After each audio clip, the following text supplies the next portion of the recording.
രാഷ്ട്രീയത്തിൽ എല്ലാ പാർട്ടികളും എപ്പോഴും കാണുന്ന വലിയ കാര്യമാണ് കസേര, മുഖ്യമന്ത്രി കസേര, അധികാര കസേര. ആ കസേര വെടിഞ്ഞിട്ടാണ് CPI LDF ഉണ്ടാക്കാൻ മുൻകൈയെടുത്തത്. ശ്രീ വിഷയത്തിലും സംശയമുണ്ട്. PMC വിഷയത്തിലുള്ള CPI നിലപാട് CPIക്ക് വേണ്ടി മാത്രം എടുത്ത ഒന്നല്ല, CPIക്ക് വേണ്ടി മാത്രമുള്ളതല്ല. ഉറപ്പിച്ചു പറയുന്നു, ആ നിലപാട് CPM-ന് വേണ്ടി കൂടിയായിരുന്നു. അടിസ്ഥാന മൂല്യങ്ങളെ പണയപ്പെടുത്തിക്കൊണ്ടുള്ള ഒരു രാഷ്ട്രീയത്തിലേക്ക് പോയാൽ ലെഫ്റ്റും റൈറ്റും തമ്മിൽ ഉണ്ടാകേണ്ട അല്ലെങ്കിൽ ഉള്ള വ്യത്യാസത്തിൻ്റെ വരയുണ്ടല്ലോ, ആ വരയില്ലാതാണ്. പണിമുടക്കിനെ എക്സസീവ് ട്രേഡ് യൂണിയനിസമായിട്ടും തെറ്റായ രാഷ്ട്രീയ പ്രവണതയായിട്ടും വികസന വിരുദ്ധമായ ഒരു കാര്യമായിട്ടും കണക്കാക്കുന്ന ഒരു തലമുറ ഉണ്ടാവുന്നു. അവിടെ ഒന്നും ഇല്ലാത്ത ഒന്ന് ഇവിടെ ഉണ്ട്. കമ്മ്യൂണിസ്റ്റുകാരാണ്, CPI-ക്കാരാണ്. നമ്മൾ ക്ലാസിനെ പറ്റി മാത്രം പറഞ്ഞപ്പോൾ we never bothered to look at this reality of the caste. CPI ആ തെറ്റ് തിരിച്ചറിയുന്നുണ്ട്. CPI കാഴ്ചപ്പാട് ഭരണം വിറ്റ് പണം അടക്കം പാടില്ലെന്നാണ്. നമസ്കാരം സഖാവി. CPI എല്ലാ കാലത്തും കേരളത്തിൽ അതിൻ്റെ നിലപാടുകൾ കൊണ്ട് വ്യത്യസ്തത പുലർത്തിയിട്ടുള്ള ഒരു പാർട്ടിയാണ്. ഇടതുപക്ഷം എന്നതിൽ നിന്ന് ആളുകൾ പ്രതീക്ഷിക്കുന്ന ഒരു നിലപാട്, അല്ലെങ്കിൽ ചിലപ്പോഴൊക്കെ അതിൻ്റെ ഒരു കാർക്കശ്യം സാധാരണ പ്രകടമാക്കുന്നത് CPI ആണ് എന്ന് തോന്നിയിട്ടുണ്ട്. ഇപ്പോൾ ഏറ്റവും ലേറ്റസ്റ്റ് ആയി വന്നിരിക്കുന്ന PM ശ്രീ വിഷയത്തിൽ കേരളത്തിലെ ഇടതുപക്ഷ സർക്കാർ ഒരുപക്ഷെ CPIM പ്രത്യേകിച്ചും പ്രതിരോധത്തിലാവുന്ന ഒരു നിലപാടിലേക്ക് CPI കടന്നുപോയിട്ടുണ്ട്. അപ്പം അങ്ങയോട് ഇതിനു മുമ്പ് ഞാൻ സംസാരിച്ചിട്ടുള്ളപ്പോഴൊക്കെ അങ്ങ് ഏറ്റവും തെളിച്ചത്തോടെ പറഞ്ഞിട്ടുള്ള ഒരു കാര്യം, ഇന്ത്യയിലെ ഒരു ഇടത് ഫ്രണ്ടിനെ വീക്കൻ ചെയ്യുന്ന തരത്തിലുള്ള ഒരു നടപടികളും CPIയുടെ ഭാഗത്ത് നിന്ന് ഉണ്ടാവില്ല എന്നുള്ളതാണ്. അപ്പോൾ ആളുകൾ പ്രതീക്ഷിക്കുന്നത് പോലെ എന്തെങ്കിലും വലിയ പരിഹരിക്കാൻ പറ്റാത്ത തർക്കമോ പ്രശ്നങ്ങളോ വഴക്കോ കേരളത്തിലെ ഇടതു മുന്നണിക്കിടയിൽ PM ശ്രീ വിഷയം കൊണ്ടുണ്ടായോ? അതോ CPI അതിൻ്റെ പ്രഖ്യാപിത നിലപാടിൽ തന്നെ തുടരുക മാത്രമാണോ ചെയ്തത്? CPIയുടെ നിലപാടുകൾ, പ്രഖ്യാപിതമായ നിലപാടെല്ലാം തന്നെ ഇടതുപക്ഷ ഐക്യത്തിൻ്റെ LDF-ൻ്റെ രാഷ്ട്രീയത്തെ ഉയർത്തിപ്പിടിക്കാൻ വേണ്ടിയാണ്. അതിൽ കേവലമായ പേരല്ല, ഇടതുപക്ഷ രാഷ്ട്രീയം, ഇടതുപക്ഷ ആശയം, ഇടതുപക്ഷം നയിക്കുന്ന മുന്നണി, അതൊക്കെ വെറും വാക്കുകളല്ല, അതെല്ലാം നിയതമായ അർത്ഥങ്ങൾ മുന്നോട്ട് വയ്ക്കുന്നുണ്ട്. ആ അർത്ഥങ്ങളെപ്പറ്റി തികഞ്ഞ ബോധ്യമുള്ള പാർട്ടിയാണ് CPI.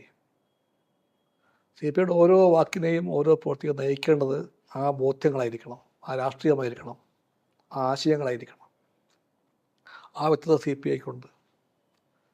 ഞാൻ വീണ്ടും ഓർത്തിച്ച് പറയുന്നു, LDF-നെ വീക്കൺ ചെയ്യുന്ന ഒന്നും CPI ചെയ്യില്ല.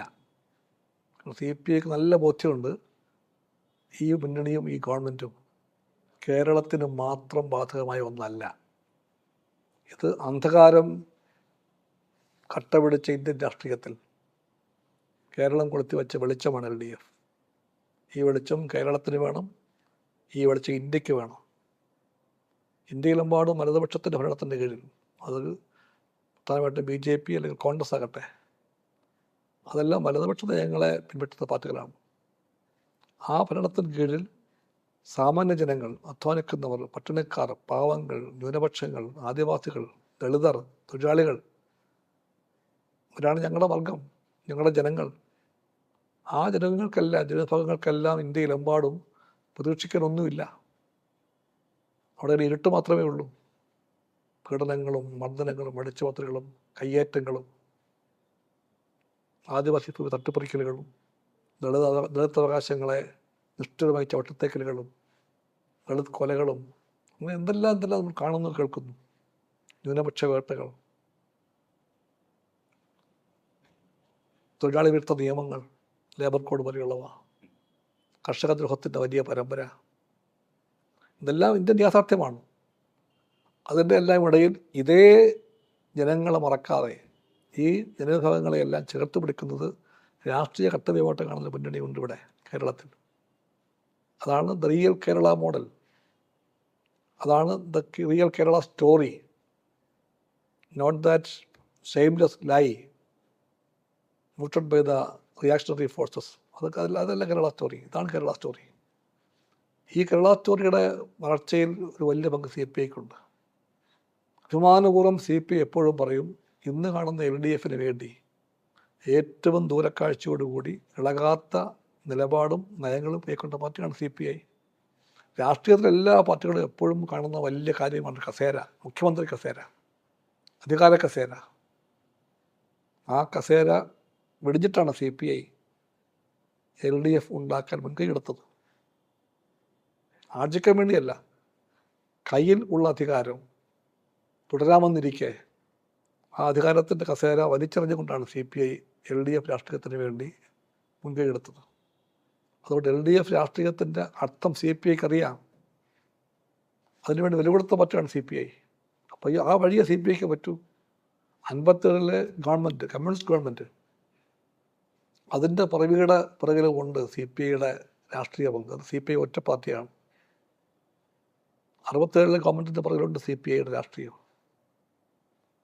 ആ രാഷ്ട്രീയത്തിൻ്റെ എല്ലാ ഘട്ടങ്ങളിലും CPIക്ക് വ്യക്തതയുണ്ട്. 70 ഗവൺമെൻറ് രാഷ്ട്രീയ ഗവൺമെൻറ്റാണത്, നയിച്ചത് CPI ആണ്. 69 കഴിഞ്ഞ് 70 ആയപ്പോഴത്തേക്കും രാഷ്ട്രീയത്തിന് ഘടന മാറി. കേരളത്തിൽ ചെറിയ മാറ്റമല്ല, വലിയ മാറ്റം ഉണ്ടായി. പക്ഷെ ആ മാറ്റം ഉണ്ടായപ്പോഴും കേരളത്തിലെ ഭരണത്തിൻ്റെ ഇടതുപക്ഷ നേച്ചർ കൈവിട്ട് പോകാതിരിക്കാൻ വേണ്ടി ജാഗ്രതപ്പെട്ട പാർട്ടിയാണ് CPI. ആ ജാഗ്രതയെ ചരിത്രം മറക്കില്ല. അങ്ങനെയാണ് 1970 ജനുവരി 1 ഉണ്ടായത്. ആ ദിവസം മറന്നു പോകരുത്. ആ ദിവസമാണ് ഇന്ത്യയിൽ ആദ്യമായിട്ട് ഒരിടത്ത് ജന്മിത്വത്തെ കുഴിച്ചു മൂടിയത്. ഫ്യൂഡൽ ലാൻഡ് ലോഡ്സ് ബന്ധങ്ങൾക്ക് അന്ത്യം കുറിച്ചത് അന്നാണ്. ആ സർക്കാർ നയിച്ചത് പാർട്ടി CPI ആണ്. നേതാവ് അച്യുതമേനോനാണ്.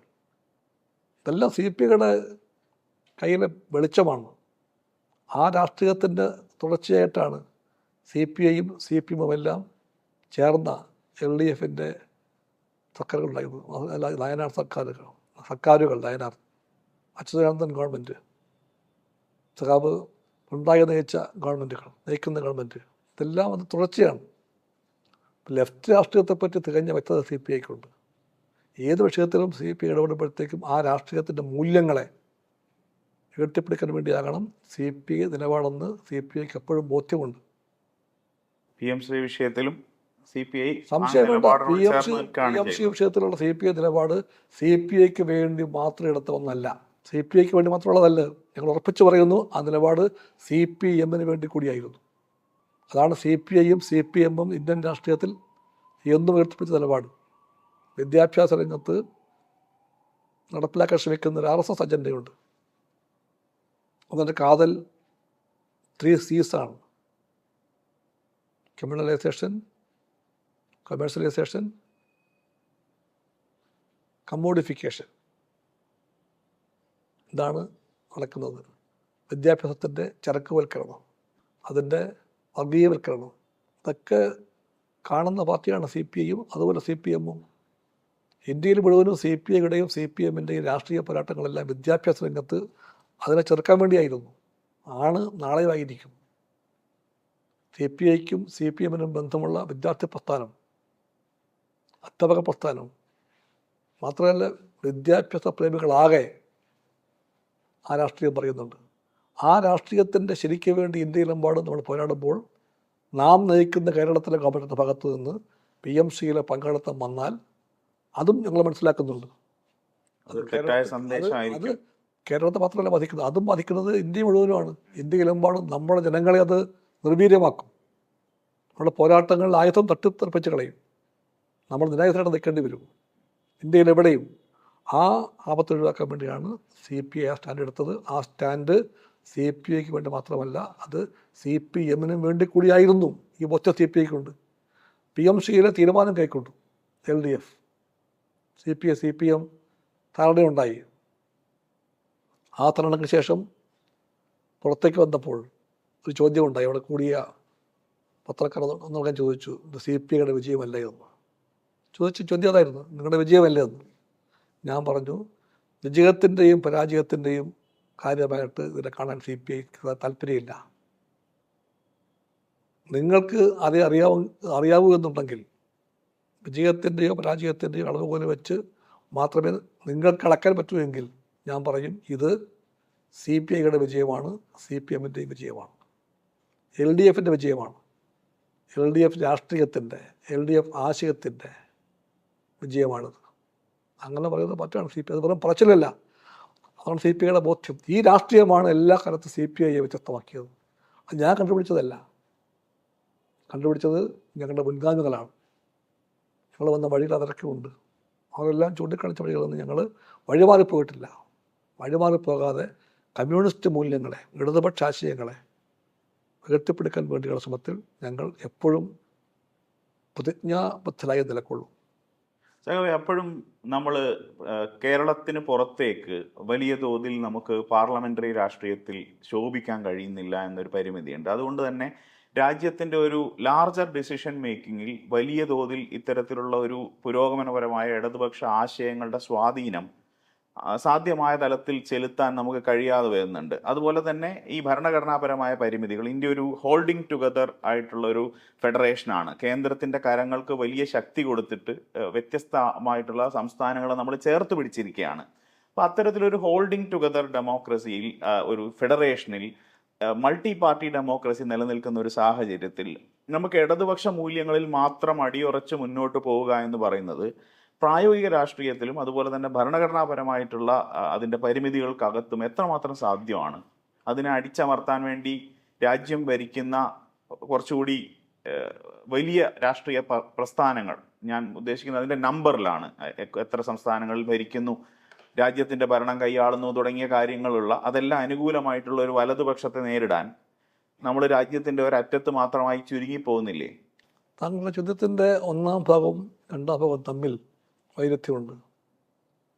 ഒന്നാം ഭാഗത്ത് താങ്കൾ ഉന്നയിച്ചൊരു ആശങ്കയാണ്, എന്തുകൊണ്ട് ഇന്ത്യയിൽ ഇടതുപക്ഷം ശക്തിപ്പെടുന്നില്ല, ശക്തിപ്പെടേണ്ട അളവിൽ അതിന് ശക്തിപ്പെടാനാകുന്നില്ല. അതൊരു ജെനുവിൻ കൺസേണാണ്. ആ കൺസേൺ ചോദിച്ച ഒന്നാം ഭാഗം വിട്ടിട്ട് രണ്ടാം ഭാഗത്തേക്ക് വരുമ്പോൾ ഹോൾഡിൻ ചോദ്യത്തിൻ്റെ പേര് പറഞ്ഞുകൊണ്ട് താങ്കൾ പറയുന്നത് കോംപ്രമൈസിനെ പറ്റിയാണ്.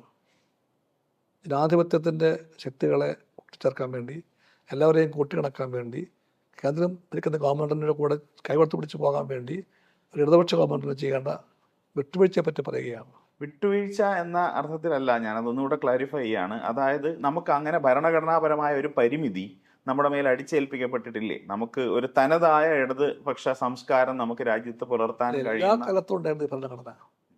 ഈ പരിമിതി ഉണ്ട്. ചെറിയ കാര്യമല്ല അത്. ഇതൊരു ഫെഡറൽ സ്ട്രക്ചറാണ്. ആ സ്ട്രക്ചറിനെ പോലും വെറുക്കുന്നുണ്ട് BJP. ഇതുപോലും അവർക്ക് അസഹ്യമാണ്.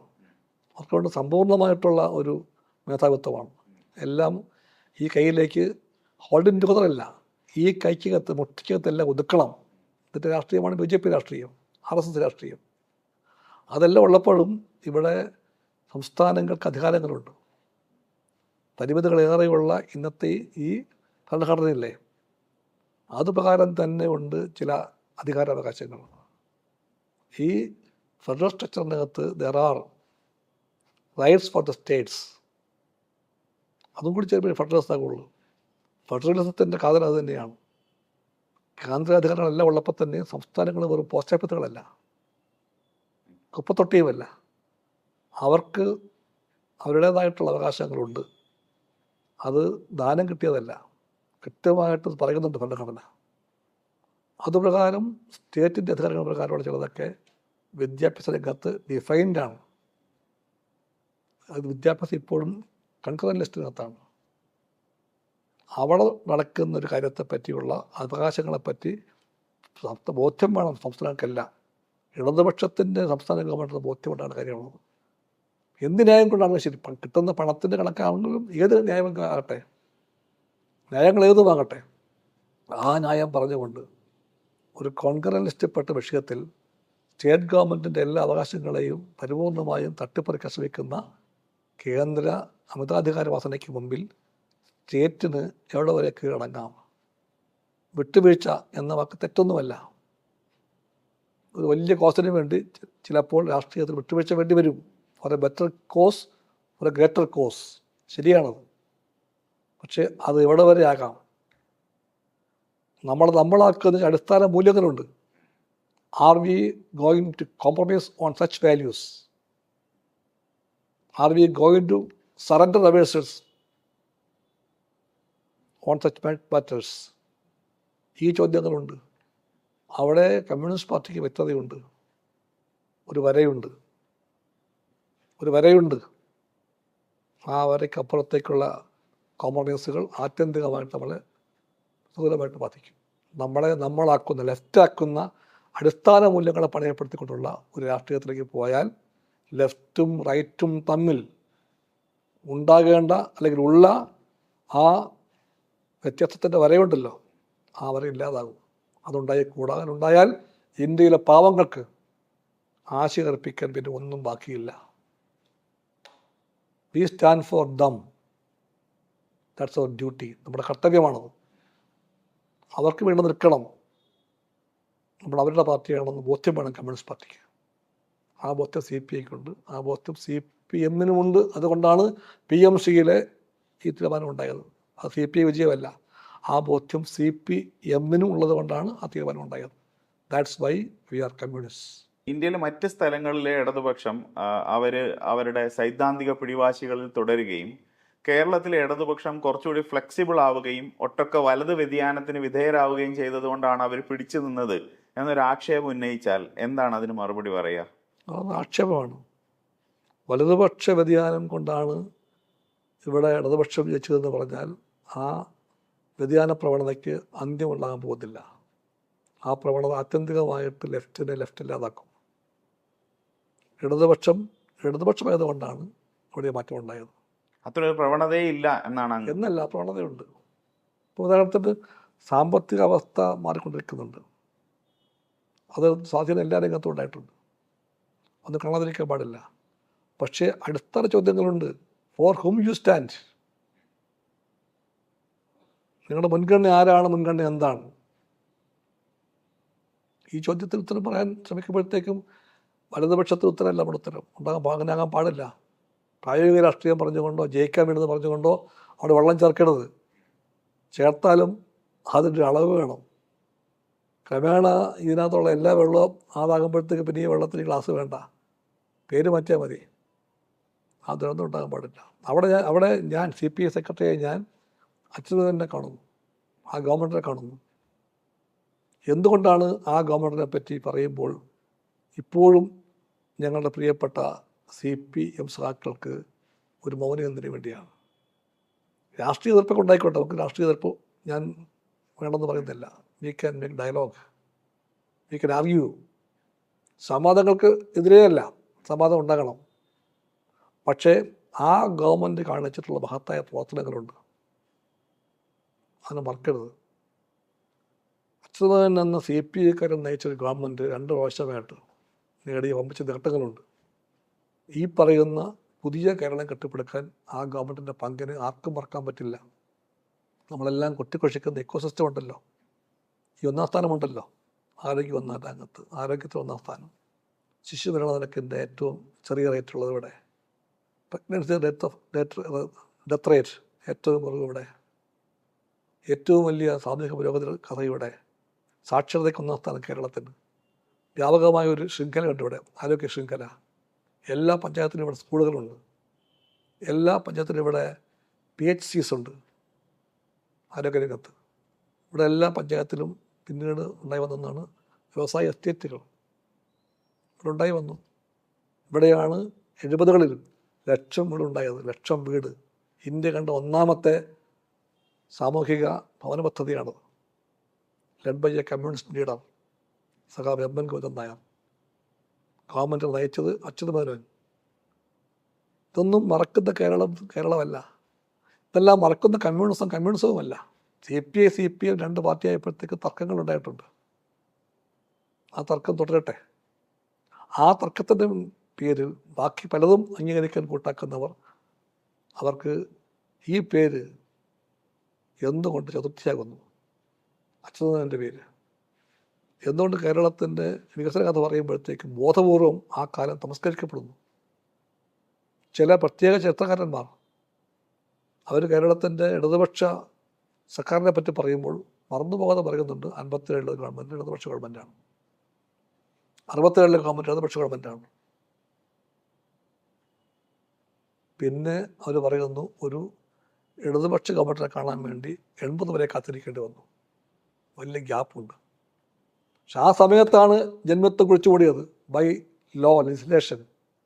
നിയമത്തിൻ്റെ ബലത്തിൽ ജന്മത്വം കുഴിച്ചുകൂടിയത് 70-ലാണ് ഇവിടെ. ഈ പറയുന്ന ശൂന്യകാലത്താണ്. അന്നാണ് ഇവിടെ ഇന്ത്യയിൽ ആദ്യമായി തന്നെ ഗ്രാറ്റുവിറ്റി നിയമം ഉണ്ടായത്. ആദ്യമായിട്ട് അന്നാണ് ഇന്ത്യയിൽ ആദ്യമായി തന്നെ കർഷക തൊഴിലാളിക്ക് വേണ്ടി നിയമം ഉണ്ടായത്. അന്നാണ് ഇവിടെ ലക്ഷക്കണക്കിന് ഏക്കർ ഭൂമി ഏറ്റെടുത്തത്. കാൽ ചില്ലിക്കാശ് പ്രതിഫലം കൊടുക്കാതെ ലക്ഷക്കണക്കിന് ഏക്കർ ഭൂമി ഏറ്റെടുത്തു. ഇവിടെ വലിയൊരു കലർന്നു. ഇവിടെ മുനകൾ ബഹിഷ്കരിച്ചു. Not thousands of acres, lakhs and lakhs of acres, ലക്ഷക്കണക്കിന് ഏക്കർ വനഭൂമി പിടിച്ചെടുത്തത്, സർക്കാരിൻ്റെതാക്കി മാറ്റിയത്, ഇന്നിവിടെ കാടുണ്ടാക്കിയത് ആ ഗവൺമെൻറ്റാണ്. കണ്ണൻദേവൻ ഹിൽസിൻ്റെ ഭൂമി ആരെ പിടിച്ചെടുത്തത്? ആ ഗവൺമെൻറ്റാണ്. ആ ഗവൺമെൻറ്റാണ് ഇവിടെ വ്യാപകമായിട്ടുള്ളൊരു പൂരകർക്കുള്ള ഭൂദാനത്തിന് വേണ്ടി, ഭൂമി കൊടുക്കാൻ വേണ്ടിയുള്ള പട്ടയത്തിൻ്റെ ആശയം കൊണ്ട് നടപ്പിലാക്കിയത് വ്യാപകമായിട്ട്. നമ്മൾ പറയുന്ന ലെഫ്റ്റ് എക്കോസിസ്റ്റം ഉണ്ടാക്കിയതിൽ വലിയ പങ്ക് വഹിച്ചത് പ്രൊഡക്ഷൻ രംഗത്ത്, നയരംഗത്ത് ആ ഗവൺമെൻറ്റാണ്. ആ ഗവൺമെൻറ്റിനെ പറ്റി മിണ്ടുമില്ല. അതൊരു ഒബ്ജക്റ്റീവായിട്ടുള്ള അനാലിസിസ് അല്ല. വസ്തുനിഷ്ഠമായിട്ടുള്ള വിശകലനത്തിൽ നമ്മൾ നിൽക്കുമ്പോൾ അതിൻ്റെ ഇൻസ്ട്രുമെൻ്റായിട്ട്, വഴികാട്ടിയായിട്ട് നമ്മൾ മാർക്സിസത്തെ കാണുന്നുണ്ടെങ്കിൽ ഇത് തിരുത്തേണ്ട ഒരു തെറ്റാണ്. പക്ഷെ അവിടെ വലതുപക്ഷത്തിൻ്റെ ഒരു സ്വാധീനം അല്ലെങ്കിൽ അവരുടെയും കൂടെ ഒരു പങ്കാളിത്തം ആ സർക്കാരിൽ വ്യവസ്ഥാപിതമായി ഉണ്ടായിരിക്കെ അതിനെ നമുക്ക് ഒരു കമ്മ്യൂണിസ്റ്റ് സർക്കാർ എന്ന നിലയിൽ അടയാളപ്പെടുത്താൻ കഴിയുമോ? അല്ലല്ല, അങ്ങനെയാണെങ്കിൽ എന്തുകൊണ്ട് യു പിയിലുണ്ടായില്ല? നമ്മൾ യു പിയിൽ ഭരിക്കുന്നത് അത് കോൺഗ്രസ് പാർട്ടിയല്ലേ. ഇന്ത്യയിൽ ബാക്കി ഉണ്ടായില്ലല്ലോ. അവിടെ എല്ലാം കോൺഗ്രസ് അല്ലേ ഭരിക്കുന്നത്. കോൺഗ്രസ് ഭരിച്ച് എല്ലായിടത്തും നടക്കാത്തതിൽ എന്ത് നടന്നു? ഇവിടെ നടന്നത് ഈ കാരണം കൊണ്ടാണ്. അവിടെ ഒന്നും ഇല്ലാത്ത ഒന്നും ഇവിടെ ഉണ്ട്. അത് കമ്മ്യൂണിസ്റ്റുകാരാണ്, CPIക്കാരാണ്. ആ എലിമെൻറ്റിൻ്റെ സാന്നിധ്യം കൊണ്ടാണ് നടന്നത്. അല്ലെങ്കിൽ ഇതെല്ലാം ഇന്ത്യ മുഴുവൻ അന്ന് ഭരിച്ചതാരാ? കോൺഗ്രസ്സാണ്. അവിടെയെല്ലാം ഭൂബന്ധങ്ങളൊരു മാറ്റം ഉണ്ടായില്ലല്ലോ. അവിടെ എല്ലാം വലിയവർക്ക് വേണ്ടിയല്ലേ എല്ലാം നിലക്കൊണ്ടത്. എല്ലാം അവിടെ എല്ലാം കോൺഗ്രസിൻ്റെ കയ്യിലല്ലേ മുഴുവൻ ഭരണവും. ഇവിടെ പക്ഷേ എണ്ണത്തിൽ കുറവാണെങ്കിലും ലക്ഷ്യബോധമുള്ള, കമ്മ്യൂണിസ്റ്റ് മൂല്യങ്ങളുള്ള, കെൽപ്പുള്ള, ദൂരക്കാഴ്ചയുള്ള ഒരു പാർട്ടി ഉണ്ടായിരുന്നു, കമ്മ്യൂണിസ്റ്റ് പാർട്ടി ഓഫ് ഇന്ത്യ. അതാണ് കേരളത്തിൻ്റെ മാറ്റം. ആ ഗവൺമെൻറ് കാണേണ്ടത് അച്യുതനെ നോക്കിയിട്ടില്ല. അച്യുതനെ CPI ആണോ? ഞാൻ CPM ആയതുകൊണ്ട് ഞാൻ കാണില്ല എന്ന് പറഞ്ഞാൽ എന്ത് കണ്ണാണത്? ആ കണ്ണ് ഒബ്ജക്റ്റീവായ കണ്ണല്ല, അത് മാർക്സിസ്റ്റ് കണ്ണല്ല. മാർക്സിസ്റ്റ് കണ്ണ് സത്യം കാണുന്ന കണ്ണാണ്. അപ്പോഴേ ആ കണ്ണ് മാർക്സിസ്റ്റ് കണ്ണാവും. ഇന്നിപ്പോൾ നമ്മുടെ പൊതുവിൽ ഇടതുപക്ഷം നേരിടുന്ന ഒരു വെല്ലുവിളി എന്ന് പറഞ്ഞാൽ കേരളത്തിലെ ഇടതുപക്ഷത്തിന് സ്വീകാര്യത നൽകിയ ഒരുപാട് സാഹചര്യങ്ങളുണ്ടായിരുന്നു. സാമൂഹ്യമായ, സാമ്പത്തികമായ സാഹചര്യങ്ങൾ, ചരിത്രപരമായ ചില ഘട്ടങ്ങൾ. ആ കാലഘട്ടത്തിൽ ഇവിടുത്തെ മനുഷ്യരിൽ ഭൂരിപക്ഷവും നേരിട്ടിരുന്ന തരം പ്രശ്നങ്ങൾ തീർച്ചയായിട്ടും ഇടതുപക്ഷത്തിൻ്റെ കൂടെ വളരെ പുരോഗമനപരമായ ഇടപെടലുകൊണ്ട് നമ്മൾ ഏതാണ്ട് അവസാനിപ്പിച്ചിട്ടുണ്ട്. ഇപ്പോൾ വലിയ തോതിൽ ഇപ്പം അത്തരത്തിലുള്ള പ്രശ്നങ്ങൾ, സാമ്പത്തിക അസമത്വങ്ങൾ താരതമ്യേന, അതായത് നമുക്ക് സഹിക്കാവതല്ലാത്ത പ്രശ്നങ്ങൾ അവിടെ കുറവാണ്. അപ്പോഴും ആ പ്രശ്നം അവിടെ തന്നെ നിലനിൽക്കുന്നുണ്ട്. സാമൂഹ്യമായ അസമത്വങ്ങളെ നമുക്ക് വലിയൊരളവിൽ തന്നെ, അത് പ്രകടമായിട്ട് നമ്മുടെ സമൂഹത്തിൽ കാണാത്ത, അബറേഷണലായി മാത്രം സംഭവിക്കുന്ന ഒന്നാക്കി മാറ്റി തീർക്കാൻ നമുക്ക് ഒരളവ് വരെ കഴിഞ്ഞിട്ടുണ്ട്. അപ്പോഴും SC ST പ്രശ്നങ്ങൾ അതുപോലെ തന്നെ തുടരുന്നതായിട്ടുള്ള ഒരു ആക്ഷേപം ഒരു സൈഡിൽ നിൽക്കുന്നുണ്ട്. പക്ഷെ അപ്പോഴും നമ്മുടെ പൊതുസമൂഹത്തിലേക്ക് വരുമ്പോൾ ഒരു പൊതു നെറേറ്റീവിൻ്റെ ഭാഗമായി കേരളം ഇന്ത്യയിലെ മറ്റേതൊരു ഭാഗത്തേക്കാൾ പുരോഗമനപരമാണ്. അപ്പം കമ്മ്യൂണിസ്റ്റ് പ്രസ്ഥാനത്തെ നിലനിർത്തിയ, വളർത്തിക്കൊണ്ടുവന്ന ഇവിടുത്തെ ആളുകളുടെ മനസ്സിൽ അതിന് ചിരപ്രതിഷ്ഠ നൽകിയ ഈ പ്രശ്നങ്ങളെ വലിയൊരളവ് വരെ പരിഹരിച്ചു കഴിഞ്ഞു. അപ്പോൾ ആ നിലയിൽ പുതിയ കാലഘട്ടത്തിൻ്റെ പ്രശ്നങ്ങളിലേക്ക് മാറാൻ പറ്റുന്ന വിധത്തിൽ ഒരു റീഡെഫിനിഷൻ കമ്മ്യൂണിസത്തിന് ആവശ്യമുണ്ടോ? That is Marxism. മാർക്സിസം ജീവിക്കുന്ന കാലത്തിൻ്റെ വളർച്ചക്കൊത്ത് വളരേണ്ട ഒന്നാണത്. സ്റ്റാറ്റിക് അല്ലത്. ഇപ്പോഴേ സയൻസ് ആകുള്ളൂ. ഇന്നത്തെ കാലത്ത് നമ്മൾ ആ തരത്തിൽ ആരെയാണ് സമൂഹത്തിൽ മാർക്സിസ്റ്റ് പാർട്ടി റെപ്രസെന്റ് ചെയ്യേണ്ടതായിട്ട് അങ്ങ് കരുതുന്നത്? സമൂഹത്തിൻ്റെ എല്ലാ പ്രൊഡക്റ്റീവ് ഫോഴ്സസിനെയും, ദോസ് ഹു ആർ ഒപ്രസ്ഡ്, അവരെല്ലാവരെയും നമ്മൾ റെപ്രസെൻ്റ് ചെയ്യണം. അപ്പോൾ ഇന്ത്യയിലെ ഒപ്രഷൻ്റെ ഒരു ഇൻസ്ട്രുമെൻ്റ്, ഏറ്റവും പ്രധാനപ്പെട്ട ഇൻസ്ട്രുമെൻ്റ് കാസ്റ്റാണ്. എന്നാൽ കമ്മ്യൂണിസ്റ്റ് സംവർഗങ്ങളിൽ നമ്മൾ ക്ലാസ് എന്നതിനെയാണ് അഭിസംബോധന ചെയ്യാൻ ശ്രമിക്കുന്നത്, വർക്കിംഗ് ക്ലാസ്. അപ്പോൾ ഇന്ത്യയിലെ വർക്കിംഗ് ക്ലാസ് എന്ന നിലയിൽ അവരൊരു പ്രശ്നം നേരിടുന്നുണ്ടെങ്കിൽ തന്നെ ആ വർക്കിംഗ് ക്ലാസ്സിൽ നിങ്ങളുടെ കാസ്റ്റ് പൊസിഷൻ എന്താണ് എന്നത് ആ പ്രശ്നത്തിനെ ഇരട്ടിപ്പിക്കുകയോ അല്ലെങ്കിൽ അതിനേക്കാൾ കൂടുതലാക്കുകയോ ചെയ്യുന്നുണ്ട്. അപ്പോൾ ജാതി എന്ന സംവർഗത്തോട് തീരെയും കമ്മ്യൂണിക്കേറ്റ് ചെയ്യുന്നതിൽ കമ്മ്യൂണിസ്റ്റ് പാർട്ടി പരാജയപ്പെട്ടതാണ് അതിന് രാജ്യത്ത് മുഴുവൻ ഒരു വ്യാപനം ഉണ്ടാവാതിരിക്കാനുള്ള കാരണമായിട്ട് ചൂണ്ടിക്കാണിക്കുന്നതെങ്കിൽ എന്താണ് അങ്ങയുടെ അഭിപ്രായം? ഇന്ത്യയിലെ കമ്മ്യൂണിസ്റ്റ് പ്രസ്ഥാനത്തിൻ്റെ മുമ്പിൽ വലിയ ചോദ്യമാണത്. പ്രസ്ഥാനത്തിൻ്റെ വളർച്ചയെ പ്രതികൂലമായിട്ട് ബാധിച്ചൊരു ഘടകമാണത്. ഇന്ത്യൻ യാഥാർത്ഥ്യങ്ങളെ കാണാൻ ഉള്ള അതിൻ്റെ പരാജയം. ലോകത്തെ ഏത് രാജ്യത്തേക്കാൾ കൂടുതലായിട്ട് ഇന്ത്യക്ക് മാത്രമുള്ള പ്രത്യേകതയാണ് ഈ ഒരു പ്രതിഭാസം. ദ പ്രതിഭാസം of caste, the phenomena of caste. ജാതി എന്ന ഈ ഒരു സംഭവം ജീവിതത്തിൻ്റെ എല്ലാ ബന്ധങ്ങളെയും കെട്ടിവരികുന്ന മറ്റൊരു പടി ഉണ്ടായിരുന്നു. കാലങ്ങളായിട്ട് നമ്മുടെ സോഷ്യൽ ലൈഫിൻ്റെ ഭാഗമായിട്ടത് തുടരുകയാണ്. കമ്മ്യൂണിസ്റ്റ് പ്രസ്ഥാനത്തിന് പറ്റിയ അപജയങ്ങളിലൊന്ന് നമ്മൾ ക്ലാസ്സിനെ പറ്റി മാത്രം പറഞ്ഞപ്പോൾ we never bothered to look at this reality of the caste. CPI ആ തെറ്റ് തിരിച്ചറിയുന്നുണ്ട്, ആ തെറ്റ് തിരുത്തണമെന്ന് പറയുന്നുണ്ട്. പക്ഷെ ആ തെറ്റ് രൂഢമായ തെറ്റാണത്. ആ തെറ്റ് തിരുത്താൻ വേണ്ടി പറഞ്ഞാലും ആ തിരുത്തൽ എളുപ്പത്തിൽ നടക്കുന്നില്ല. അതൊരു വലിയൊരു ഒരു ഒരു ഒരു ഒരു ഒരു ക്രൈസിസാണ്. നമ്മൾ നേരിടുന്ന ക്രൈസിസാണത്. ജാതിയെ ഫലപ്രദമായി ശരിയാം വിധം അഡ്രസ്സ് ചെയ്യാനുള്ള നമ്മുടെ പരാജയം നമുക്കിപ്പോൾ അറിയാം. CPIക്ക് അറിയാം വർഗപരമായി ആരാണ് അടിച്ചമർത്തപ്പെട്ടവർ. അവർ ജാതി എന്ന കാരണത്താൽ സാമൂഹികമായി അടിച്ചമർത്തപ്പെട്ടവരാണ്. ഏറ്റവും താഴെയുള്ള വർഗ്ഗങ്ങൾ തന്നെയാണ് ജാതിഘടനയിൽ താഴെയുള്ളവർ. അപ്പോൾ കാസ്റ്റും ക്ലാസും തമ്മിലുള്ള ബന്ധം എന്താണ്, അല്ലെങ്കിൽ ബന്ധമില്ലായ്മ എന്താണ്, ഇതേപ്പറ്റി ഇന്ത്യയിലെ കമ്മ്യൂണിസ്റ്റ് പാർട്ടിക്ക് പഠിക്കേണ്ട കടമയുണ്ടായിരുന്നു. ലോകത്ത് ഏത് കമ്മ്യൂണിസ്റ്റ് പാർട്ടിയേക്കാൾ കൂടുതൽ അത് പഠിക്കേണ്ട കടമയുള്ള പാർട്ടി ഇന്ത്യയിലെ കമ്മ്യൂണിസ്റ്റ് പാർട്ടിയാണ്. ഇന്ത്യയിലെ കമ്മ്യൂണിസ്റ്റ് പാർട്ടിക്ക് ഒരു വലിയ ഘട്ടം വരെയും നോക്കാനേ പറ്റിയില്ല അങ്ങോട്ട്. അത് ഡ്രോബാക്കാണത്. CPIക്ക് ആ തെറ്റ് ബോധ്യമുണ്ട്. ഇപ്പോൾ തിരുത്താൻ പാർട്ടി ശ്രമിക്കുന്നുണ്ട്. പക്ഷെ ഒരുപാട് കൊല്ലം കൊണ്ട് പാർട്ടിക്കകത്ത് അടിഞ്ഞുകൂടിയ പല ധാരണയും വെച്ച് നോക്കുമ്പോഴത്തേക്കും ആ തിരുത്തൽ, ആ ഒരു വികാസം എളുപ്പത്തിൽ നടക്കുന്നില്ല. അതിനെപ്പറ്റി CPIക്ക് ബോധ്യമുണ്ട്. അതുകൊണ്ടാണ് നമ്മൾ കമ്മ്യൂണിസ്റ്റ് പ്രസ്ഥാനം, നമ്മളെപ്പോഴും പറയുമല്ലോ, ഒബ്ജക്റ്റീവായിട്ടുള്ള സാഹചര്യങ്ങൾ, സബ്ജക്റ്റീവായ സാഹചര്യങ്ങൾ, ഇതാണല്ലോ നമ്മുടെ ഒരു സാമൂഹിക അബദ്ധത്തിൻ്റെ അടിസ്ഥാനം. ഇവിടുത്തെ രാഷ്ട്രീയ ഒബ്ജക്റ്റീവായിട്ടുള്ള അവസ്ഥ വെച്ച് നോക്കിയാൽ കമ്മ്യൂണിസ്റ്റ് പ്രസ്ഥാനത്തിന് ഒരുപാട് വളരാൻ പറ്റും. ജനസംഖ്യയിൽ ഭൂരിപക്ഷം പേരും ഇവിടെ ഇപ്പോഴും ജീവിക്കാൻ ആകാതില്ലാത്തവരാണ്. ഭൂമിയില്ല, വസ്ത്രമില്ല, ഭക്ഷണമില്ല, ചികിത്സയില്ല, വിദ്യാഭ്യാസമില്ല, ആരുമില്ല, ഒന്നുമില്ല. ഇതാണ് ഇന്ത്യൻ റിയാലിറ്റി. ഒരു ഭാഗത്ത് ഈ കൊട്ടിക്കൊഷിക്കുന്ന വികാസങ്ങളെല്ലാം ഉള്ളപ്പോഴത്തേക്കും ഭൂരിപക്ഷം പേർക്കും അത് നിഷിദ്ധമാണ്. അവർ വരയ്ക്ക് പുറത്താണ്. ഇതെല്ലാം കുറച്ചുപേരുടെ മാത്രം ഭാഗ്യമായിട്ട് മാറിയിരിക്കുകയാണ്. ജനസംഖ്യയിൽ ഭൂരിപക്ഷം പേർക്കും അതെല്ലാം വിലക്കപ്പെട്ട ഒന്നാണ്. ഈ ചുറ്റുപാടിൽ വസ്തുനിഷ്ഠമായിട്ടൊരു കമ്മ്യൂണിസ്റ്റ് പാർട്ടിക്ക് നല്ല സാധ്യതയുണ്ട്. പക്ഷേ ആത്മനിഷ്ഠമായിട്ട് അത് കഴിയുന്നില്ല. എന്താ കാരണം? നമ്മളൊപ്പം വരേണ്ടവർക്ക്, നമ്മളെ സ്വന്തമായി കാണേണ്ടവർക്ക്, നാച്ചുറലി അത് കഴിയേണ്ടവർക്ക് അത് കഴിയുന്നില്ല. കാരണം അവരാണ് നമ്മൾ വിശ്വാസപരമായിട്ട് അവർക്കൊപ്പം അല്ലെന്നാണ്, അവരുടെ കൂടെ അല്ലെന്നാണ്. ജാതിയും മതവും പറഞ്ഞുകൊണ്ട് ഇതെല്ലാം ആരാണോ കാരണക്കാർ, ഇതിനെല്ലാം ആ ഭാഗത്തേക്ക് ഒളിച്ചു പോകുന്നുണ്ടവർ. അല്ലെങ്കിൽ BJP ഇത്രയധികം വളരാൻ പാടില്ല വടക്കേ ഇന്ത്യയിൽ. അത് വളർന്നു. ദൈവത്തെ കാട്ടി, അമ്പലം കാട്ടി, പള്ളി വിരോധം പറഞ്ഞുകൊണ്ട് ഒരുപാട് അമ്പലം കാട്ടി ആളെ കൂട്ടി, അവരെ കൊണ്ട് തന്നെ പള്ളി വിരോധവും കാണിച്ചു കൊടുത്തു. അവരൊന്നും പഠിപ്പിച്ചു കൊടുത്തു, ജാതിപരമായിട്ടും മതപരമായിട്ടും. അവിടെയെല്ലാം നമ്മൾ യഥാർത്ഥത്തിൽ അവരുടെ കൂടെ ഉണ്ടാകേണ്ട, സ്വന്തമായിട്ട് അവർ കാണേണ്ട നമ്മളെ അവർ കണ്ടില്ല, കമ്മ്യൂണിസ്റ്റുകാർ കണ്ടില്ല. അതിൻ്റെ കാരണം ജാതി എന്ന വിഷയത്തെ ശരിയാവണ്ണം അപഗ്രഥിക്കാനും അതിൽ നമ്മുടെ സ്റ്റാൻഡ് കൃത്യമായിട്ട് പറയാനും ഉള്ള നമ്മുടെ പരാജയമാണ്. മാർക്സിസത്തിൻ്റെ വളർച്ച സമൂഹത്തിൻ്റെ വളർച്ചയ്ക്കൊപ്പം ഉണ്ടാകേണ്ട ഒന്നാണ്. ഇന്ത്യൻ സമൂഹത്തിലെ യാഥാർത്ഥ്യങ്ങളെ ശരിയായി കാണലാണ് മാർക്സിസം. അങ്ങനെ വരുമ്പോൾ ഇന്ത്യൻ സാഹചര്യങ്ങളിലെ മാർക്സിസത്തിൻ്റെ ശരിയായ പ്രയോഗ മാതൃക, അതേപ്പറ്റിയാണ് നമ്മൾ ഇനിയും പഠിക്കേണ്ടത്. കുറേ നമ്മൾ പഠിച്ചിട്ടുണ്ട്, പക്ഷേ ആ പഠനം പൂർത്തിയായിട്ടില്ല. ഇന്ത്യൻ സാഹചര്യം എന്ന് പറഞ്ഞാൽ ഇതെല്ലാം ഉണ്ട്.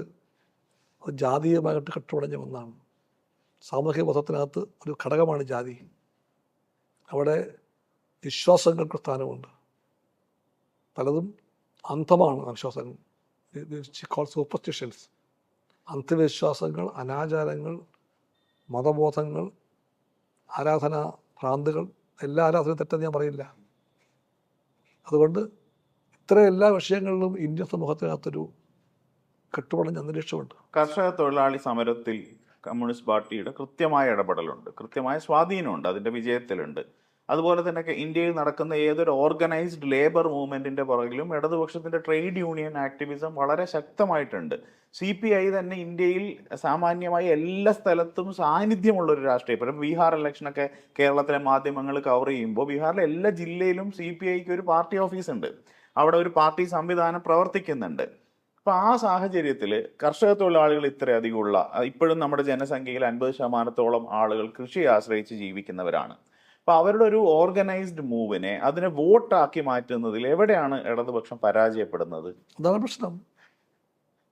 ഇന്ത്യൻ ലെഫ്റ്റിനകത്തൊരു വലിയ ചോദ്യം അതൊക്കെ തന്നെയാണ്.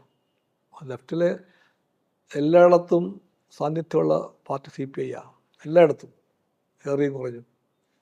നിങ്ങൾ പറഞ്ഞ ബീഹാർ മാത്രമല്ല, മണിപ്പൂർ എങ്ങനെയാണ്, ആസാമിൽ എങ്ങനെയാണ്,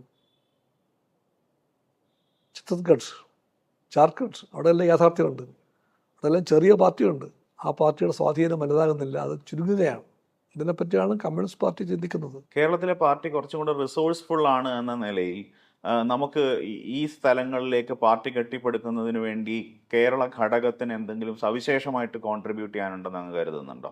അനുഭവങ്ങൾ പറഞ്ഞു കൊടുക്കാം, അല്ലാതെ ഇവിടുന്ന് അത്രമാത്രം റിസോഴ്സ് ഇല്ല ഇവിടെ. കേരളത്തിലെ കമ്മ്യൂണിസ്റ്റ് പാർട്ടിയെ പറ്റി എനിക്ക് പറയാം. കമ്മ്യൂണിസ്റ്റ് പാർട്ടിക്ക് റിസോഴ്സ് കുറവാണ്, സാമ്പത്തിക ശേഷി കുറവാണ്. പാർട്ടിക്ക് ഏറ്റെടുക്കേണ്ട വലിയ വലിയ ചുമതലയുണ്ട്. അതിൻ്റെ ഭാരം നോക്കുമ്പോൾ ഞങ്ങളുടെ ധനശേഷി വളരെ വളരെ പരിമിതമാണ്. തെറ്റായ വഴിക്ക് പണം ഉണ്ടാക്കാൻ CPI ഇല്ല. ഇവിടെ ഒരു അധികാര പങ്കാളിത്ത CPIക്കുണ്ട്. പലരും ചോദിക്കുന്നത് നിങ്ങൾക്ക് പവറല്ലേ, പണം ഉണ്ടാക്കാൻ പാടില്ലെന്ന്. അതല്ല CPI കാഴ്ചപ്പാട്. CPI കാഴ്ചപ്പാട് ഭരണം വിറ്റ് പണം ഉണ്ടാക്കാൻ പാടില്ലെന്നാണ്. പക്ഷെ രാഷ്ട്രീയ പ്രവർത്തനം ഇപ്പോൾ പണം ചെലവഴിക്കേണ്ട ഒരു പ്രക്രിയയായിട്ട് മാറിക്കൊണ്ടിരിക്കുന്നുണ്ട് എന്ന് പറയുന്ന ഒരു രാഷ്ട്രീയ യാഥാർത്ഥ്യമുണ്ട്. ഇപ്പം അങ്ങ് നോക്കിയാൽ ഇന്ത്യ ഒരു പാർലമെന്ററി ജനാധിപത്യ രാജ്യമായിട്ടാണ് വിഭാവനം ചെയ്യപ്പെടുന്നത്. അതായത് നിങ്ങളുടെ ഏത് കോൺസ്റ്റിറ്റ്യുവൻസി ആണെങ്കിലും ലോക്സഭയിലേക്കോ നിയമസഭയിലേക്കോ ഏറ്റവും ഉചിതമായ ഒരാളെ അവിടെ തിരഞ്ഞെടുക്കുക. ആ തിരഞ്ഞെടുക്കപ്പെടുന്ന ആളാൽ തിരഞ്ഞെടുക്കപ്പെടുന്ന ഒരു പ്രധാനമന്ത്രി രാജ്യത്തെ നയിക്കണം. അതിലൂടെ ഉണ്ടാവുന്ന കൂട്ടുത്തരവാദിത്തമാണ് ഇന്ത്യൻ ജനാധിപത്യത്തിൻ്റെ കാതൽ എന്ന് പറയുന്നത്. പക്ഷെ കഴിഞ്ഞ ഒരു 10 വർഷമായിട്ട് അല്ലെങ്കിൽ 15 വർഷം, എസ്പെഷ്യലി BJP വന്നതിന് ശേഷം നോക്കിയിട്ടുണ്ടെങ്കിൽ പ്രധാനമന്ത്രി സ്ഥാനാർത്ഥി എന്ന പേരിൽ ഒരാളെ മുമ്പോട്ട് പ്രൊജക്റ്റ് ചെയ്യുന്നു. ആ വ്യക്തിയിൽ കേന്ദ്രീകൃതമായ പ്രചരണ കോലാഹലങ്ങൾ ഉണ്ടാവുന്നു. എലക്ഷൻ ഒരു മാനേജീരിയൽ എക്സസൈസ് ആയി മാറുന്നു. അപ്പോൾ അതിൻ്റെ സംസ്ഥാന തലത്തിലെ ഗുണഭോക്താവായിട്ട് ഇടതുപക്ഷം മാറുന്നില്ലേ? ഒരൊറ്റ നേതാവിനെ പ്രൊജക്റ്റ് ചെയ്യുന്നതിൽ അല്ലെങ്കിൽ ആ തരത്തിലൊരു വ്യക്തി കേന്ദ്രീകൃതമായ പ്രചരണം നടത്തുന്നതിലൊക്കെ ഇടതുപക്ഷവും വരുന്നുണ്ടെന്നൊരു വിമർശനമുണ്ടെങ്കിൽ അത് എങ്ങനെയാണ്, എത്രത്തോളം അങ്ങ് അത് അംഗീകരിക്കുന്നുണ്ട്? അല്ല, വലതുപക്ഷത്തിൻ്റെ എല്ലാ മോഡലും നമ്മുടെ മോഡലാകാൻ പാടില്ല. നമ്മുടെ മോഡൽ നമ്മുടെ മോഡലായിരിക്കണം. വലതുപക്ഷത്തിൻ്റെ മോഡലുകൾക്കൊന്നും ഒരു മഹത്വമില്ല അങ്ങനെ നോക്കിയാൽ. അപ്പോൾ നമ്മൾ എന്ത് കാരണം കൊണ്ടായാൽ പോലും വലതുപക്ഷ മാതൃകകളെ നമ്മുടെ മാതൃകയാക്കി മാറ്റിയാൽ ദ ലോങ് റൺ അത് പ്രവർത്തനത്തിന് ദോഷമായിട്ട് ബാധിക്കും. CPIക്ക് അതേപ്പറ്റി പറയാൻ കഴിയും. ഇലക്ഷൻ്റെ ഘട്ടം വരുമ്പോഴത്തേക്ക് പക്ഷേ CPIക്കുണ്ട്. ജനങ്ങൾ പണം തരുന്നുണ്ട്, കൃത്യമായിട്ട് പാർട്ടി ഫണ്ട് പിരിക്കുന്നുണ്ട്, കൃത്യമായിട്ട് എല്ലാ കൊല്ലവും പിരിക്കുന്നുണ്ട്. അതിന് പുറമെ ഇലക്ഷൻ കാലത്ത് വീണ്ടും ഫണ്ട് പിരിക്കുന്നുണ്ട്. ആ ഫണ്ടെല്ലാം പിരിക്കുമ്പോഴും പാർട്ടിക്ക് വ്യക്തത വേണം, അത് സുതാര്യമായിരിക്കണം, കണക്ക് വേണം. എന്തിനു വേണ്ടി വാങ്ങിച്ചോ അതിനുവേണ്ടി ചിലവഴിക്കാൻ പറ്റും ആ പണം. അതാരും വൈകിട്ട് വരാൻ പറ്റില്ല. അപൂർവം ചിലർ ആ പ്രവണത കാണിച്ചാൽ പാർട്ടി അവർ വെറുതെ വിടില്ല. ശ്രദ്ധയിൽപ്പെട്ട എല്ലാ കാര്യങ്ങളിലും കമ്മ്യൂണിസ്റ്റ് പാർട്ടി എല്ലാ ഘടകങ്ങളും അതിൽ എത്തിച്ചിട്ടുണ്ട്. ഒരു കാര്യം CPIക്ക് ഉറപ്പിച്ച് പറയാൻ പറ്റും, കോർപ്പറേറ്റ് ഫണ്ടിങ് വേണ്ട എന്ന് പറയാൻ ആർജവമുണ്ട് CPIക്ക്. CPMനുണ്ടായിരുന്ന ആർജവം ആർജവം അത് വേണ്ട. കോർപ്പറേറ്റുകളുടെ ഫണ്ട് വേണ്ട. അവരെല്ലാ പാർട്ടികൾക്കും പണം കൊടുക്കും ആനുപാതികമായിട്ട്. CPIക്ക് എന്തിനും CPMനും തരും അവർ ആനുപാതികമായിട്ട്. BJPക്കോ കോൺഗ്രസിനോ കൊടുക്കുമ്പോൾ ഇല്ലായിരിക്കും. പക്ഷേ കോർപ്പറേറ്റ് ഫണ്ട് അവർ വെച്ച് നീട്ടിയപ്പോൾ CPIക്ക് നട്ടലിലുണ്ടായി, നാവുണ്ടായി, ആ പണം വേണ്ട എന്ന് പറഞ്ഞുകൊണ്ട് നിരസിക്കാൻ. അതൊരു വർഗ രാഷ്ട്രീയമാണ്, നിലപാടാണത്.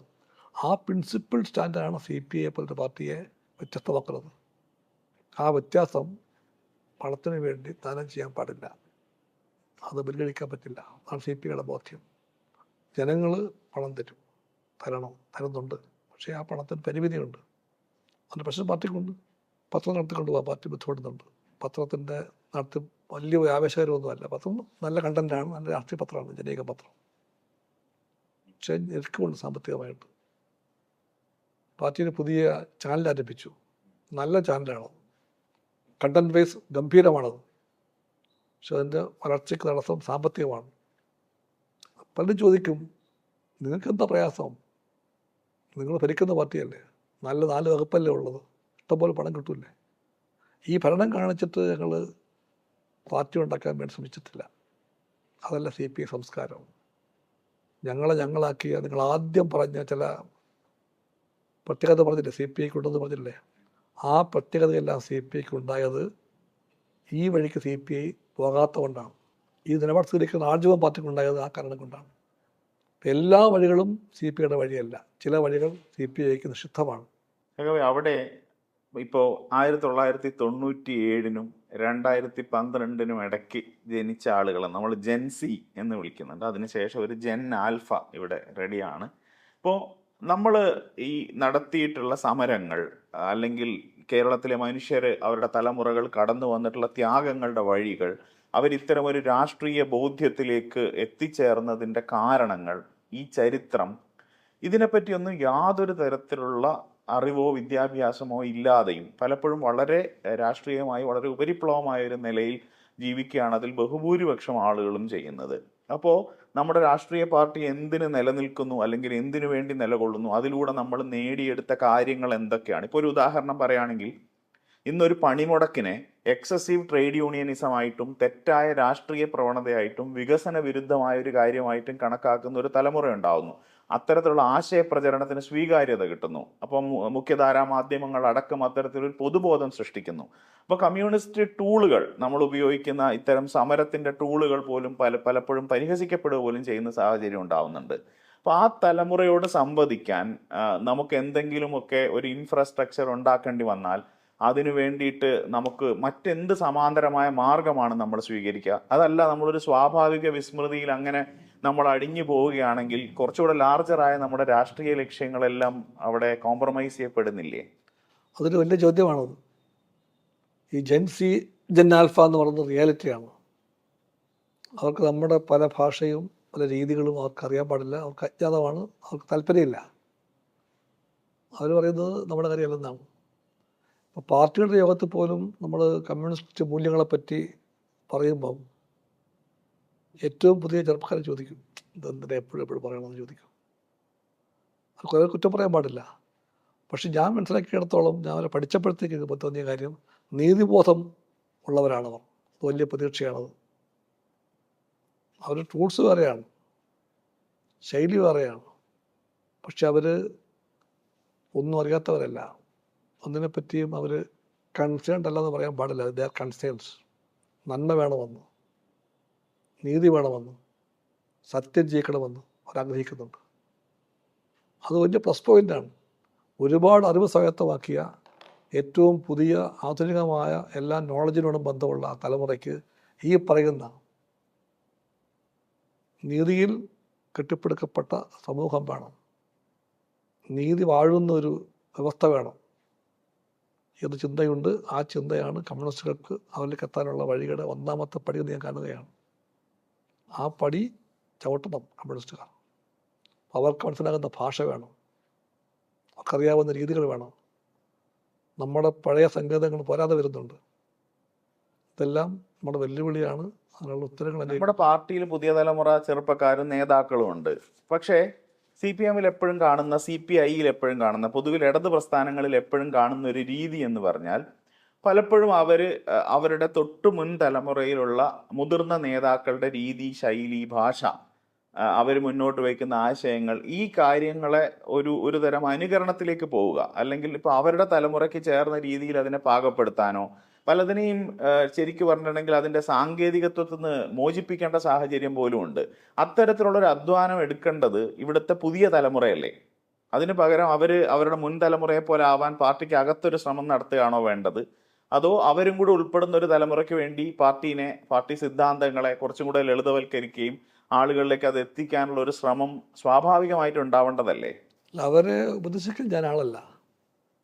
അവർക്കെല്ലാം ഇങ്ങനെ വേണം ചെയ്യാൻ, ഇങ്ങനെ വേണം ചെയ്യാൻ പറഞ്ഞു കൊടുക്കാൻ അറിവെനിക്കില്ല. പകരം എനിക്ക് ഒരു അവസരം ഉണ്ടെങ്കിൽ ഞാൻ ആഗ്രഹിക്കുന്നത് ടു ലേൺ ഫ്രം ദം. അതിനു വേണ്ടിയാണ്. കുറേയേറെ കാര്യം എനിക്ക് പഠിക്കാനുണ്ട് അവരിൽ നിന്നും, ഒരുപാട് കാര്യങ്ങൾ. അതിൽ മുഖ്യമായ കാര്യം ഇത് തന്നെയാണ്. അവരങ്ങനെ ജീവിതത്തെ കാണുന്നു, എങ്ങനെ അവർ നീതിയെ കാണുന്നു, എങ്ങനെ അവർ പുതിയ അറിവുകളെ സ്വായത്തമാക്കാൻ ശ്രമിച്ചു, ജയിച്ചു. അതൊക്കെ ഞാൻ പഠിക്കേണ്ടത്. എൻ്റെ തലമുറയ്ക്കും അതറിയാം. എനിക്ക് നല്ല ബഹുമാനമുണ്ട് അവരോട്. ആ തലമുറ, ഈ ജെൻ സി, ജെൻ ആൽഫ, ആ തലമുറ എത്രയോ ബോൾഡാണ്, എത്രയോ വിപുലമായ അറിവ് അവർക്കുണ്ട്.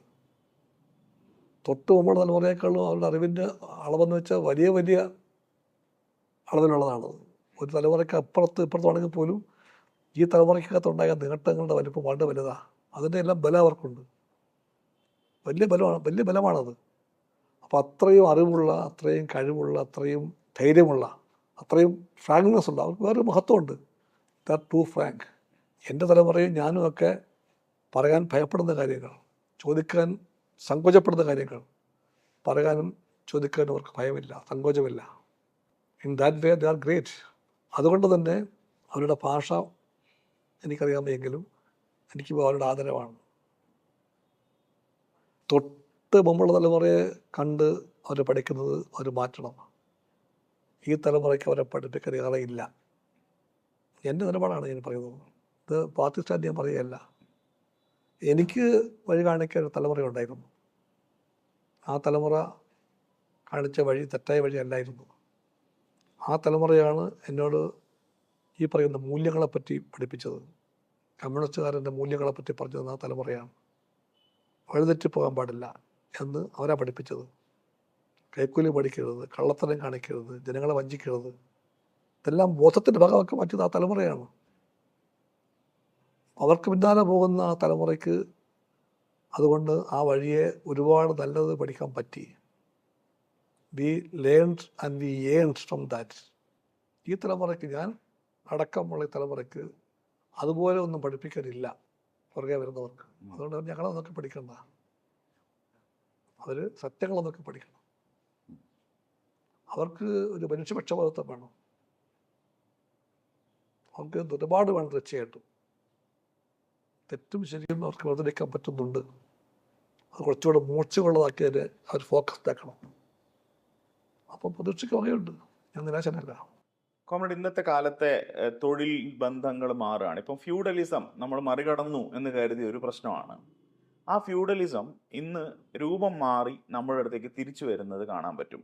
ഇപ്പോൾ ഒരു ഉദാഹരണം പറഞ്ഞാൽ നമ്മുടെ ടെക്നോ ഫ്യൂഡലിസം എന്ന് നമ്മൾ വിളിക്കുന്ന ഒരു സംഗതിയുണ്ട്. അതായത് നേരത്തെ തൊഴിലാളികൾക്ക് ഒരു പെയ്ഡ് ലേബർ കൊടുത്ത് അവരെ ചൂഷണം ചെയ്യുന്ന സാഹചര്യമാണുള്ളതെങ്കിൽ ഇന്ന് ഫ്രീ ലേബറിലേക്ക് ഫോക്കസ് ചെയ്യുന്നു. അതായത് തൊഴിലാളിയായിട്ട് അംഗീകരിക്കുന്നില്ല. ഇപ്പോൾ ഒരു ഉദാഹരണം പറഞ്ഞാൽ ഊബർ ടാക്സി അല്ലെങ്കിൽ ഓല ടാക്സി ഡ്രൈവർ എന്ന് പറയുന്ന അവരുടെ ഐഡന്റിറ്റീനെ ഈ കമ്പനി യാതൊരു തരത്തിലുള്ള തൊഴിൽ സംരക്ഷണവും അവർക്ക് കൊടുക്കുന്നില്ല.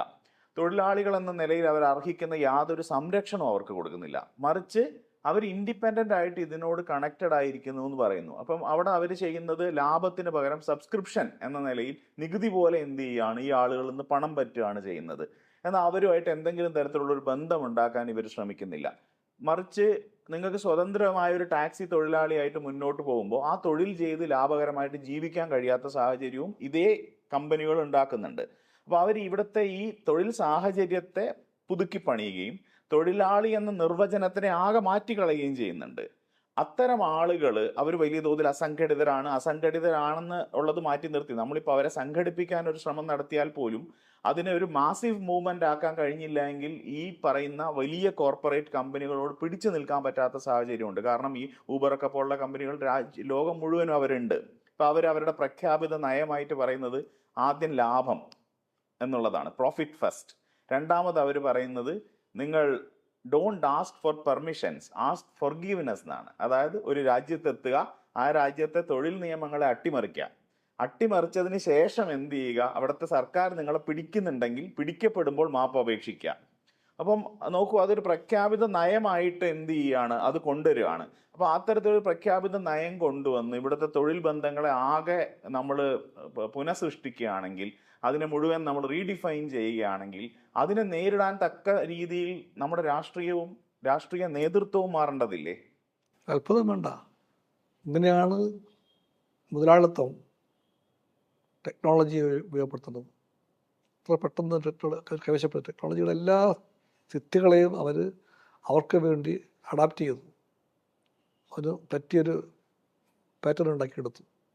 ഓരോ രംഗത്തും അവർ അതിൻ്റെ ഇൻസ്ട്രുമെൻസും വ്യവസ്ഥകളുണ്ടാക്കി സ്ഥാപിച്ചു.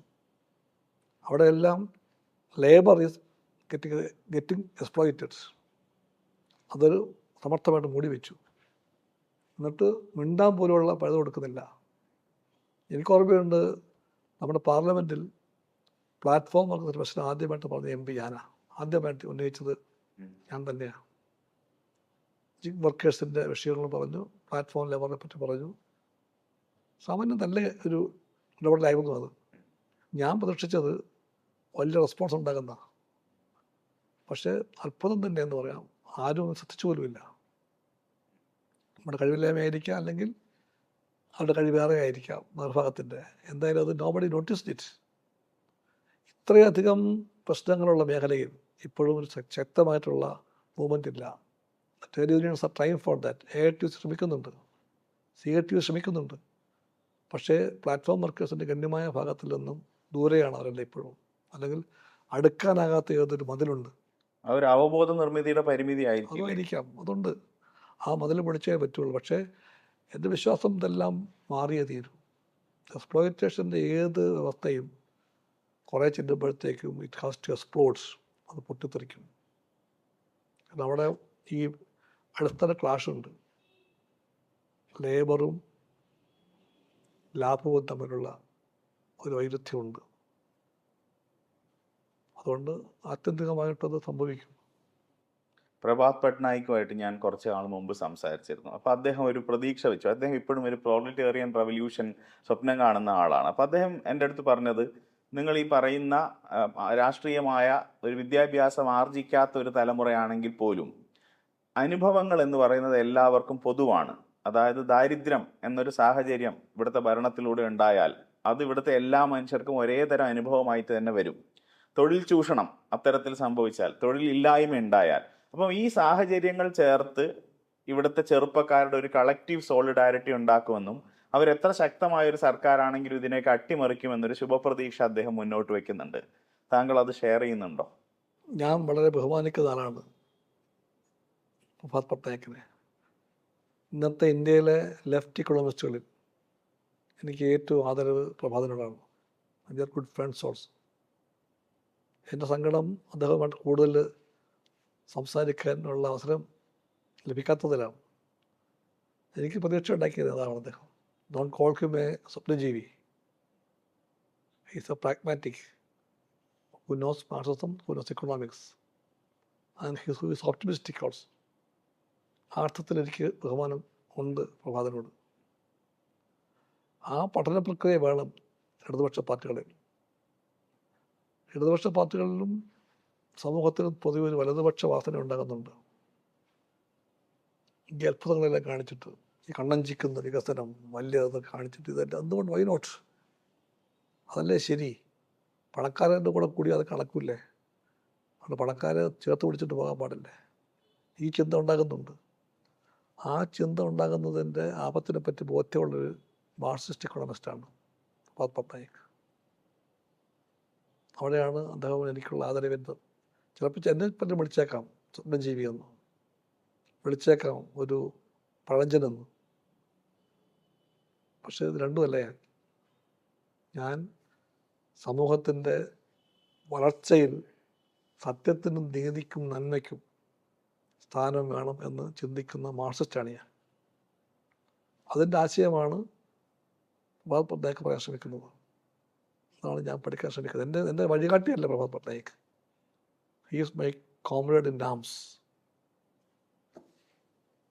നന്ദി സർ.